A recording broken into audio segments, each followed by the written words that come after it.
All right, let's dive into these San Francisco Board of Supervisors meeting minutes.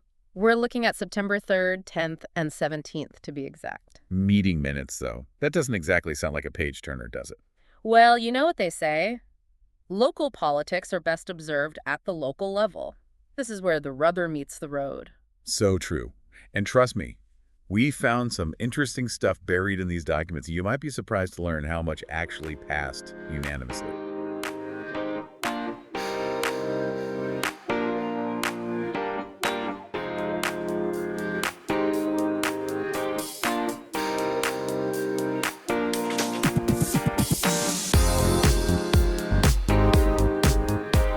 Yeah, a lot of things flew under the radar. But don't let those unanimous votes fool you. There were definitely some heated moments. Oh, absolutely. And do we mention the money? Oh, the money. Get ready for some eye-popping figures. We're talking millions upon millions of dollars being moved around. Billions, yes.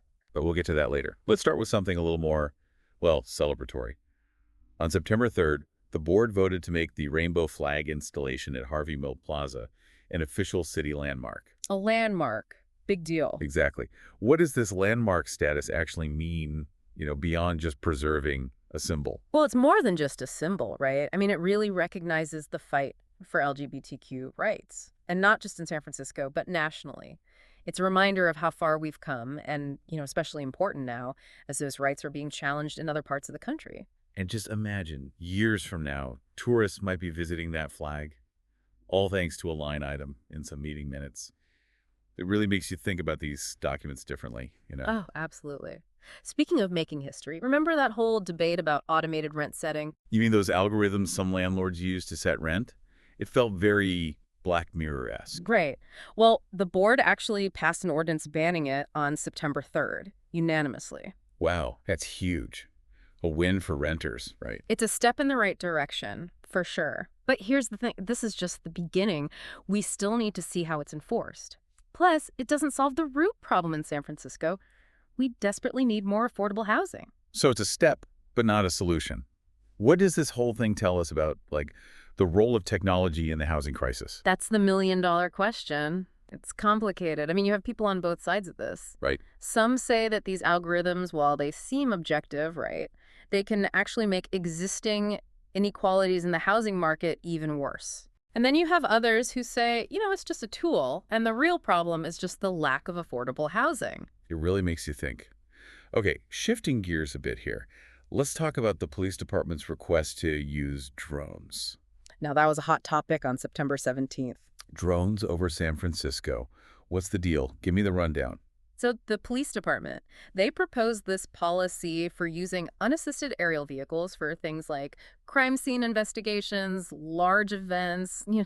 Makes sense. And of course, that brought up some concerns. Yeah, San Francisco isn't exactly known for embracing surveillance technology. What were some of the main concerns? Privacy was a big one, as you can imagine. But Supervisor Melgar, she introduced some amendments to address this concern. Okay, so it wasn't just a rubber stamp. What did Supervisor Melgar's amendments say? Well, she added some pretty specific prohibitions, like no using drones for random surveillance or targeting individuals based on, protected characteristics. Basically trying to prevent those Big Brother scenarios people were worried about. Smart. Oh, and she also put in language requiring the police department to delete any data collected by the drones within a specific time frame, unless it's part of, an active investigation. So that data doesn't just sit around forever. Good move. So did all this satisfy the other board members?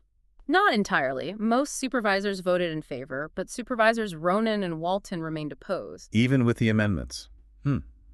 Why is that? Well, this really highlights that tension you see in San Francisco, that balance between public safety and civil liberties. Where do you draw the line? It's a question we're all grappling with as technology advances. No easy answers there. Okay, let's switch gears again. Libraries. Don't fall asleep yet. Now, before you think this is going to be boring, let me tell you, even library decisions can get a little dramatic in San Francisco. Oh, tell me about it. In the September 17th minutes, there was this item about a new library branch for Ocean View, Merced Heights, Ingleside, Lakeview. Sounds straightforward, right? New library. Yeah. Everyone wins. What's the catch? Well, the proposed location, 100 Orizaba Avenue, it caused a bit of a stir. The item actually got re-referred back to the Rules Committee. Re-referred. For those of us who don't speak fluent bureaucracy, what does that mean? It's basically hitting the pause button. So instead of voting on it, they sent it back to the committee to talk about it more. And in San Francisco, that usually means something's up. Something's up with the library. Like what's... Well, it's about more than just finding an empty lot for a building. This is about making sure the library is accessible, equitable, that it works for everyone in those neighborhoods. And that's where it gets, let's say, interesting. Okay, I'm intrigued. Lay it on me. Well, for some people, they argued that 100 Orizaba Avenue, yeah, it's a city-owned parcel, but it's not very centrally located. Right. So if you don't have reliable transportation, good luck getting there. And others weren't convinced that this location truly serves the needs of all four neighborhoods. So you start to see those neighborhood dynamics come into play, maybe even a little politics. Ah, so it's more than just books and reading nooks. Exactly. And it also involves a whole lot of money, which brings us to our next point. It's about the money, right? Building a new library branch doesn't come cheap. You're telling me. And speaking of not cheap, these meeting minutes were full of big numbers, big contracts, grants, you name it. Yeah, millions and millions. Exactly. Millions and millions. It's a lot to keep track of. One thing that caught my eye, though, was Mayor Breed's appearance at the September 10th meeting. Oh, yeah, the mayor made an appearance. What brought her to the board that day? It wasn't about the library, was it?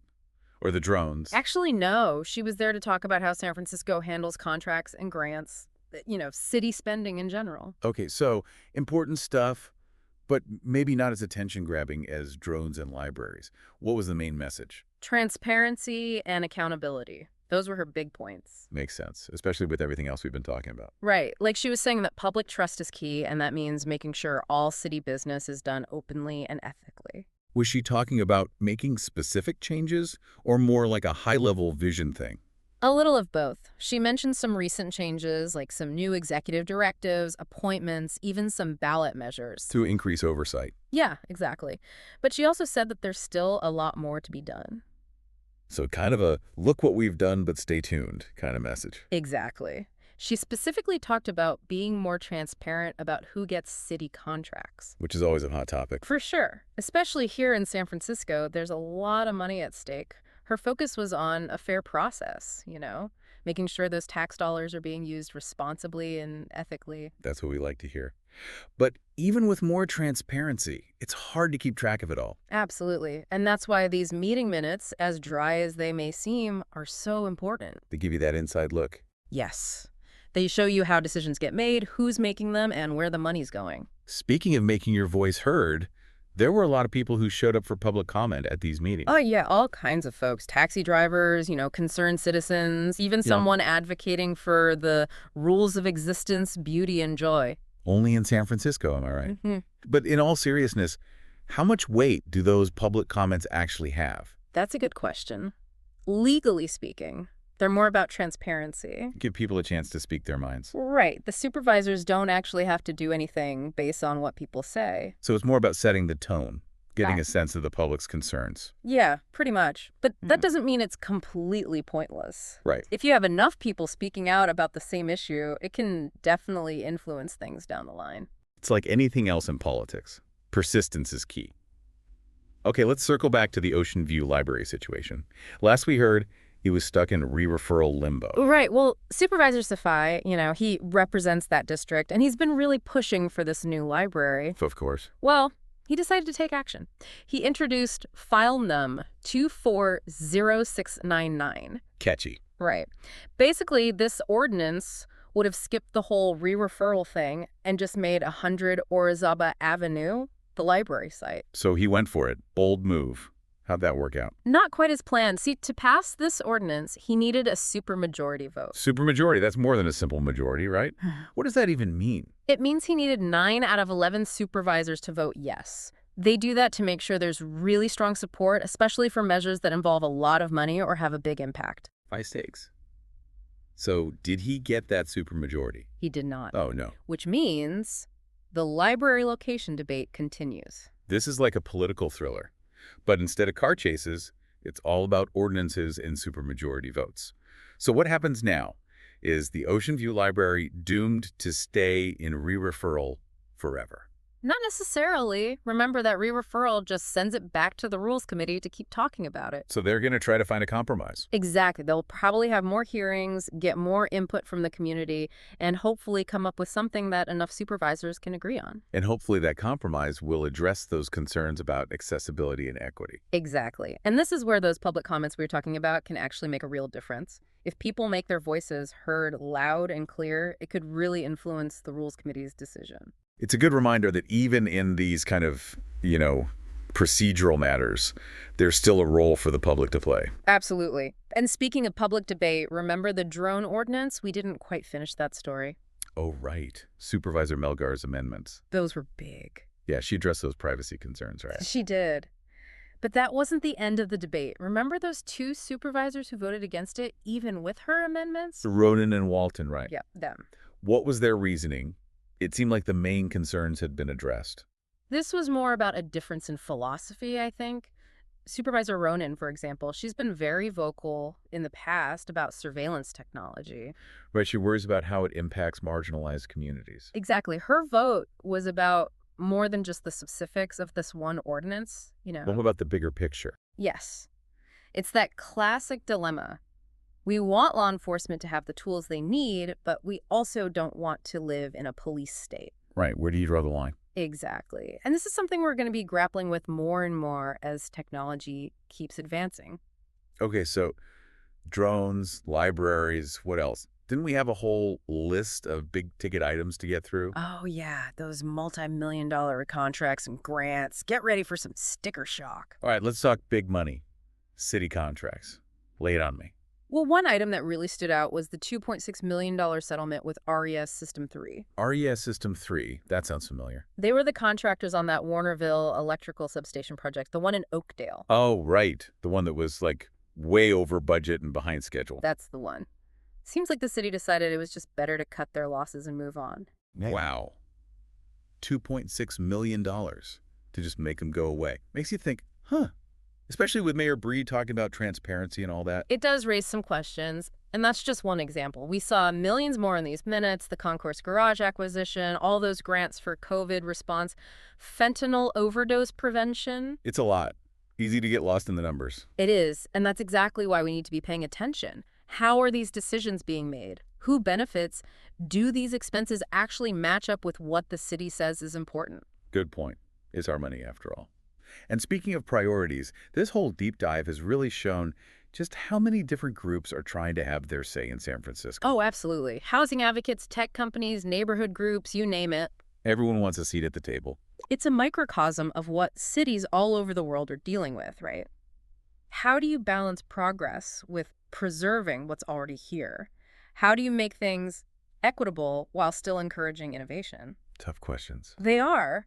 And these meeting minutes, as dry as they might seem, they give us this really interesting look at how those questions are playing out. Yeah, and it's not just about the big flashy stuff. Sometimes it's those little details, those procedural things that tell the real story. Like that whole re-referral thing with the library. Exactly. One little word, but it speaks volumes. It shows you what's happening behind the scenes, the negotiations, the power dynamics, all of it.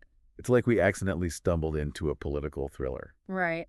But instead of car chases, it's ordinances and supermajority votes. So for our listeners who are now hooked on local politics, where should they go to learn more? Well, we've got all the meeting minutes we talked about linked on our website, so you can check those out. But honestly, the best thing to do is just stay informed. These meetings are happening every week. Exactly. Go to the Board of Supervisors website, see what's on the agenda, maybe even go to a meeting in person. You might be surprised by what you learn. You might even get inspired to get involved.